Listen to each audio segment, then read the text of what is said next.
Paleo பன்னீர் இட்லி. இது காஞ்சிபுரம் இட்லி ஸ்டைலில் செஞ்ச பேலியோ வெர்ஷன் இட்லி.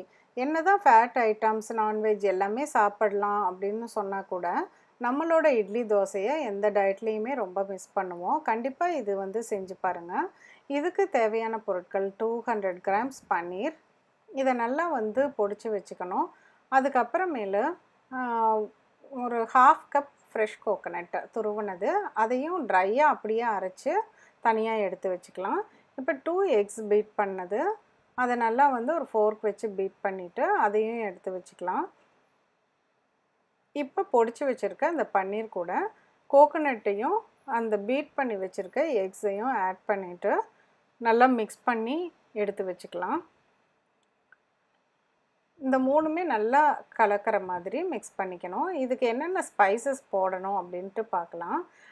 ஜீரக மிளகு பொடி ஈக்குவலாக போட்டு அரைச்சி வச்சது 1.5 டீஸ்பூன் போட்டிருக்கேன். அதுக்கப்புறமேலு சுக்கு பொடி கொஞ்சம், பெருங்காயத்தூள் கொஞ்சம், துருவின ஜிஞ்சர் நல்லா துருவி வச்சுக்கலாம். அந்த ஜிஞ்சர் கொஞ்சம், அதுக்கப்புறம் 2 பச்சை மிளகாய் ரொம்ப குட்டி குட்டியாக பொடியாக நறுக்குனது, அதுக்கப்புறமேலு சாப்டு கேஷ்யூநட்ஸ் அதுவும் கொஞ்சம் போட்டுக்கலாம், டேஸ்ட்டாக இருக்கும்.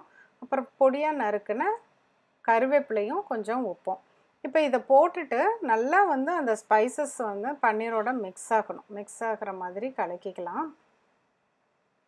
இது கலக்குனதுக்கு அப்புறமேலு அப்போவே வந்து அந்த ஸ்மெல்லு ரொம்ப நல்லா வரும்.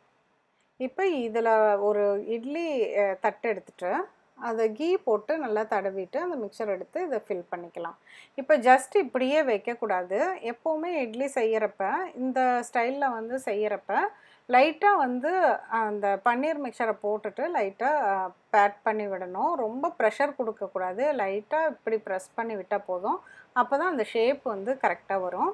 இதை குக் ஆனதுமே நம்ம எடுத்துட்டு நல்லா ஆறுனதுக்கப்புறம் தான் தட்டில் இருந்து ஸ்பூனால் எடுக்கணும். இப்போ ஒரு குக்கரில் தண்ணி கொதித்ததும் க்ளோஸ் பண்ணி வச்சுட்டு விசில்லாம் போட வேண்டாம். 8 to 10 மினிட்ஸில் வெந்துடும். இப்போ ஆறுனதும் எடுத்து வச்சுட்டு புதினா சட்னி, தக்காளி சட்னியோடு சாப்பிட்டப்ப ரொம்ப ரொம்ப நல்லா இருந்துச்சு. நீங்களும் செஞ்சு பாருங்கள். உங்கள் ஃபீட்பேக்ஸை கமெண்ட் பாக்ஸில் சொல்லுங்கள். Please like and subscribe my channel. மீண்டும் ஒரு புதிய ரெசிபியோடு சீக்கிரம் உங்களை மீட் பண்ணுறேன். தேங்க்யூ.